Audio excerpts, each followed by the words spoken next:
दो इसमें।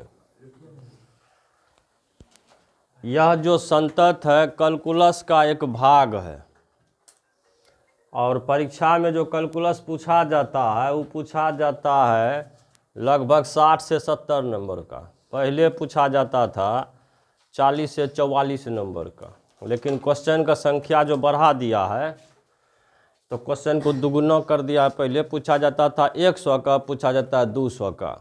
तो उसमें जितना जो चैप्टर तुम बढ़िया से जानते हो उसी चैप्टर से जवाब दे देना।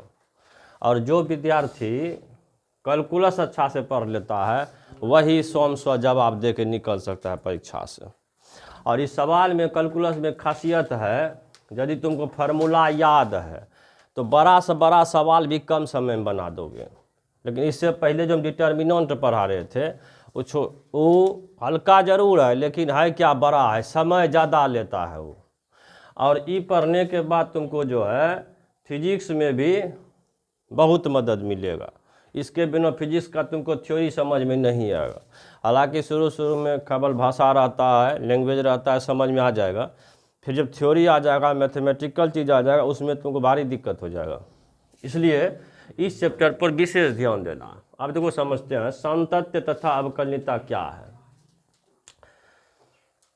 एक हम रेखा लेते हैं, इस रेखा के बीच में हम x बराबर c मान लेते हैं। क्या मान लेते हैं? तो यहाँ पर x जो है चर है लेकिन c अचर है। यानी कि अचर मतलब हो गया कांस्टेंट, नहीं बदलने वाला। कांस्टेंट मतलब नहीं, c बदलने वाला नहीं है लेकिन x बदलता है। और जहाँ भी हम बिंदु लेते हैं रेखा पर उसके लेफ्ट साइड माइनस होता है, राइट साइड प्लस। यानी कि जब तुम लेफ्ट साइड बायों तरफ बढ़ते जाओगे तो x का मान घटते जाएगा, लेकिन जब तुम राइट साइड बढ़ते जाओगे, दायां पक्ष बढ़ते जाओगे तो x का मान बढ़ते जाएगा। इसको तुम दर्शाओगे कैसे? देखो यदि हम लिखेंगे लेफ्ट साइड चलेंगे तो x का मान घटेगा लेकिन c का कांस्टेंट बदलने वाला नहीं है। तो इसको हम लिख सकते हैं x लेस देन c, मतलब लेफ्ट साइड जो है x का मान c से क्या होगा? छोटा होगा। लेकिन जब राइट साइड हम चलेंगे तो x का मान छोटा होगा कि बड़ा होगा? x का मान बड़ा होगा। अब देखो इसीलिए हम इधर लिखते हैं लेफ्ट हैंड लिमिट। LHL का मतलब क्या हुआ? Left hand limit, right hand limit. Limit जो हम लिखते हैं LIMIT, लेकिन उसको शॉर्टकट में क्या लिख सकते हो? LIM। 11th में इसी को लिमिट बोला जाता था, लेकिन यहाँ पर इसका नाम चेंज करके क्या बोल दिया गया है? संतत। इसको शॉर्टकट में लिखते हैं लिमिट LIM, या फिर LT भी लिखा जाता है। जैसे लिखेंगे LT x tends to c, ऐसे भी लिख सकते हो। लेकिन NCERT में इस तरह से लिखा हुआ है तो हम इसी तरह लिखते हैं। परिभाषा भी हम इसी पर बना देंगे। जैसे हमको सातत्य का परिभाषा देना है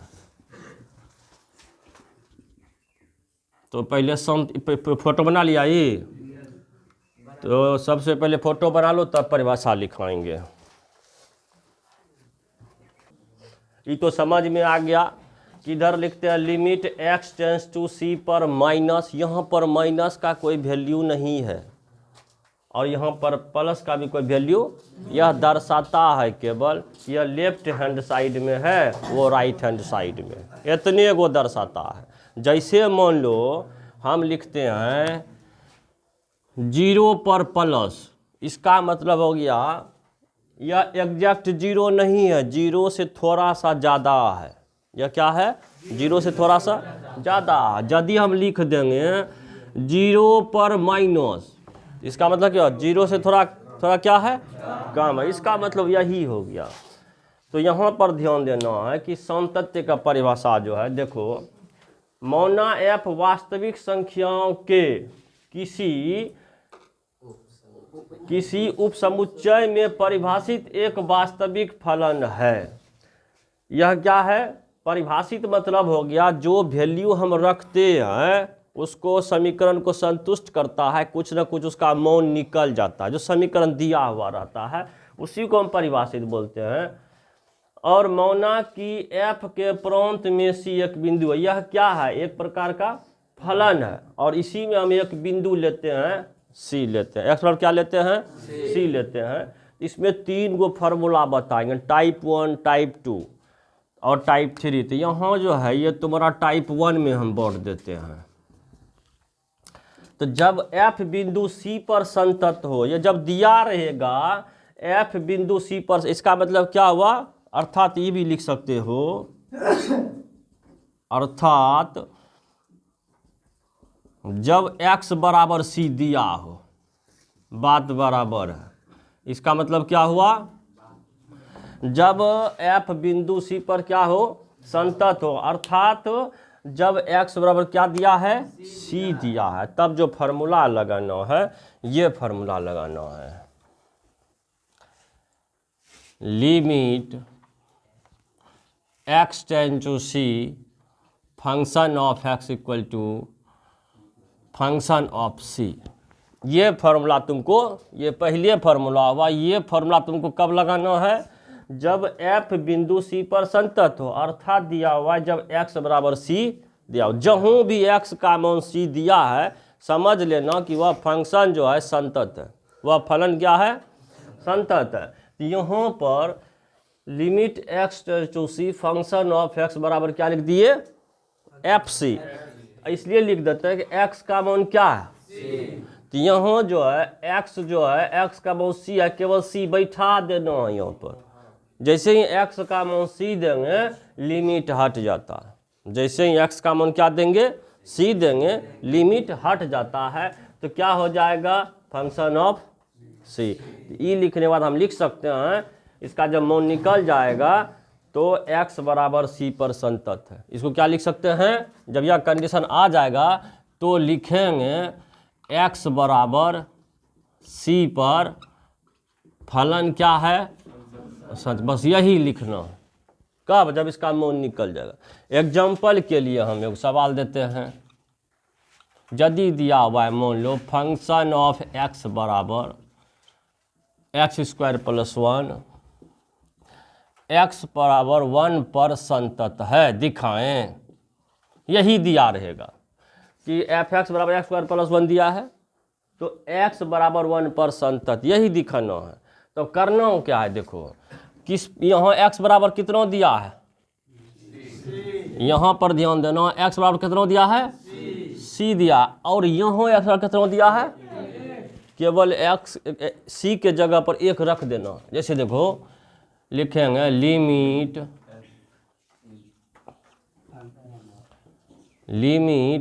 x टेंड्स टू c, तो c के जगह पर क्या दे देना है? 1 दे देना है। और फंक्शन ऑफ x, यहीं से शुरू तुमको करना है। उसके बाद देखो लिमिट x टेंड्स टू 1। अब देखो इसका मान कितना दिया है? fx का मान x² + 1 दिया है, यहाँ पर दे देना है x² + 1। और इसमें बता चुके हैं कि जैसे ही x का मान रखते हैं लिमिट हट जाता है। लिमिट का कोई वैल्यू, लिमिट का वैल्यू तभी तक रहता है जब तक x का मान हम नहीं रखते हैं। जैसे ही x का मान कितना दिया है? 1 रख देंगे तो क्या होगा? 1 पर स्क्वायर प्लस 1 बराबर कितना होगा? 2। तो 2 जैसे ही निकल गया हम इसको बोल सकते हैं कि फलन क्या है? संतत। या तुम इसको फार्मूला के अनुसार दर्शा सकते हो, इसलिए लिख सकते हो लिमिट, समझो x tends to 1 function of x, मान कितना निकला है? 2 निकला है, और बराबर फंक्शन ऑफ c भी लिख सकते हो। काहे? c का मान कितना दिए हैं? 2। यहाँ c ने तो क्या, x मान क्या देंगे? 1 देंगे। तो यहाँ पर लिखेंगे फलन क्या है? संतत है। तुम इसको यहाँ भी छोड़ सकते हो, ऑब्जेक्टिव में पूछा जाएगा इस सवाल, मान निकाल देंगे, उसके बाद लिख देंगे फलन क्या है? संतत। या जो मान निकला इतने बराबर इतना निकला है, किसका मान निकला? f1 ने निकला। यहाँ c था तो यहाँ पर क्या देना है? 1 देना। ये लिख करके एगो सवाल एग्जाम्पल रूप में और तुम बनाने देते हैं। फंक्शन ऑफ x बराबर x² + 2 और दिया है पर फलन x बराबर 2 दे देते हैं, x बराबर 2 पर संतत है। इसको बनाओ, वो तो आंसर भी वैसे निकल जाएगा, लेकिन फिर भी इसको इस तरह से जो 2 नंबर में पूछ देगा तो इसे बनाना पड़ेगा, ठीक है ना।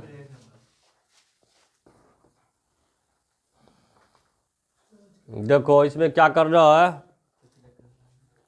एफ एक्स बराबर दिया है एक्स स्क्वायर प्लस 2, किस पर निकालना है, x बराबर 2 पर, यहाँ लिख देना है x बराबर 2 पर निकालना है। तो लिमिट x टेंस टू, यहाँ x का मान कितना दिया है 2 देंगे, अब फंक्शन ऑफ x, तो लिमिट x टेंस टू 2 और एफ एक्स का मान जो दिया है बैठा देना है एक्स स्क्वायर प्लस 2, और हम क्या बोले हैं कि x का मान खाली बैठा देना, तो जैसे x का मान बैठा तो लिमिट क्या होता है, हट जाता है, तो यहाँ पर क्या होगा 2 का स्क्वायर प्लस 2 बराबर है कि नहीं हल्का। इसी चीज को तुम यदि लिखोगे तो ऐसे लिख भी सकते हो, जो मान निकला दर्शा देंगे नीचे में, x tends to function of x बराबर कितना निकला है 6, किसका मान रखने पर, 2 का मान रखने पर बराबर तुम f2 दे दो, ये दर्शा दोगे तो और ठीक रहेगा।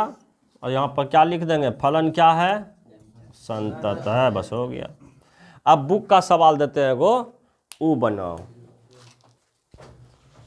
जाएगा कि संतत्य की जांच करें, तो इसको 2 नंबर में थोड़ा इस तरह से बनाना, और यदि ऑब्जेक्टिव में पूछा जाएगा डायरेक्ट इसी मान रख देंगे, मान नहीं निकल जाएगा, यहाँ x का मान कितना है बैठा देंगे 2 प्लस 3 बहुत हो गया। तो लेकिन जब बनाने के लिए इसको बोला जाएगा, संतत्य की जांच करने के लिए बोला जाएगा, तब तुम कोई फार्मूला पर सेटिंग कर देना है।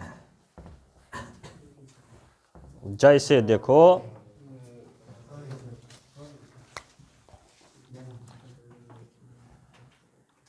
किस पर बोल रहा है, x बराबर 1 पर बोल रहा है संतत, संतत लिखो या संतत्य बात बराबर है। तो सबसे पहले फार्मूला के अनुसार चलना, लिमिट x टेंस टू, यहाँ पर जो था क्या था c था, यहाँ पर क्या दे देना है 1 दे देना, फंक्शन ऑफ x, फिर लिमिट x टेंस टू 1, तो एफ एक्स का मान कितना दिया हुआ है बैठा देना है 2x प्लस 3 बराबर, तो 2 गुना 1 प्लस 3 बराबर निकल गया 5। तो यहाँ भी तुम लिख सकते हो फलन संतत, थोड़ा दर्शा देना कि अब वास्तविक संख्या, हम जानते हैं कि वास्तविक फलन संतत होता है, ये भी लिखेंगे, लेकिन यदि फार्मूला पर सेटिंग कर देते हैं तो ज़्यादा ठीक रहता है।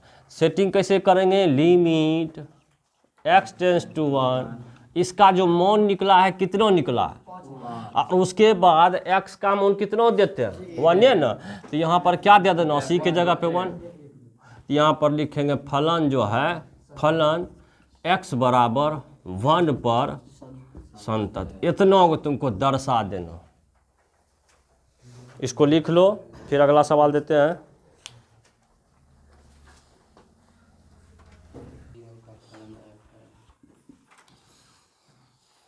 तो यहाँ पर जो है किस पर दिया हुआ है, x बराबर 0 पर संतत दिखाना है, बस कुछ नहीं करना है, खाली फार्मूला इसमें x tends to 0 function of x, F X का मान दे देना है एक्स स्क्वायर, एक्स का मान जो 0 पर स्क्वायर बराबर क्या हुआ हुआ, तो यहाँ पर लिख देंगे, इसलिए limit x tends to 0 function of x equal to क्या निकला, और किसका निकला, f0 का निकला। तो फलन क्या है, फलन संतत है x बराबर 0 पर। देखो मैथ में हड़बड़ाओ न, यदि तुम एक सवाल सीख जाओगे तो घर पर तुम 10 सवाल बना सकते हो, और हम 10 गो छाप देंगे, तुम एगो जाकर नहीं बना पाओगे। हम कितना देर पढ़ाते हैं इस पर ध्यान मत दो, हम जो सिखाते हैं उसको सीख लो। ये तुम्हारा जो है 4 नंबर का कभी कभी 5 नंबरे पूछ देता,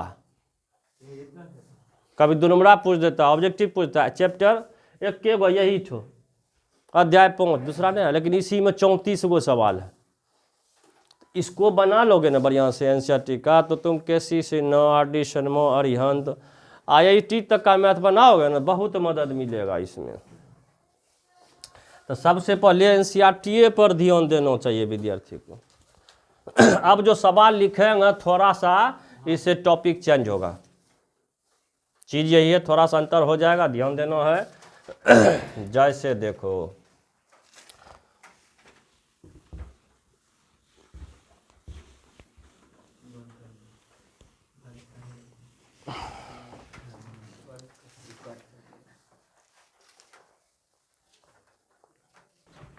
पहला फॉर्मूला हुआ था, इसमें दूसरा नंबर देते हैं। देखो जब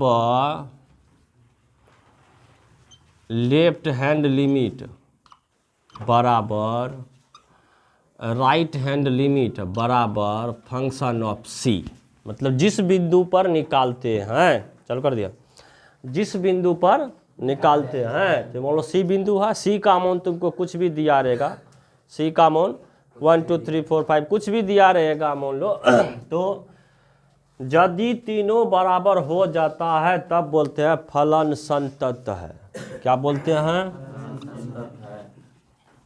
फलन संतत है। तीसरा नंबर में जब left hand limit not equal to right hand limit बराबर not equal to function of C, यदि एको गो बराबर कट जाएगा तब बोलेंगे फलन असंतत है, फलन संतत नहीं है। यहाँ पर लिखेंगे फलन संतत नहीं है, मतलब संतत नहीं मतलब असंतत। कोई दिक्कत? अब इस फॉर्मूला पर तुमको सवाल हम बताएंगे, तो आज इतना ही रहने दो, ने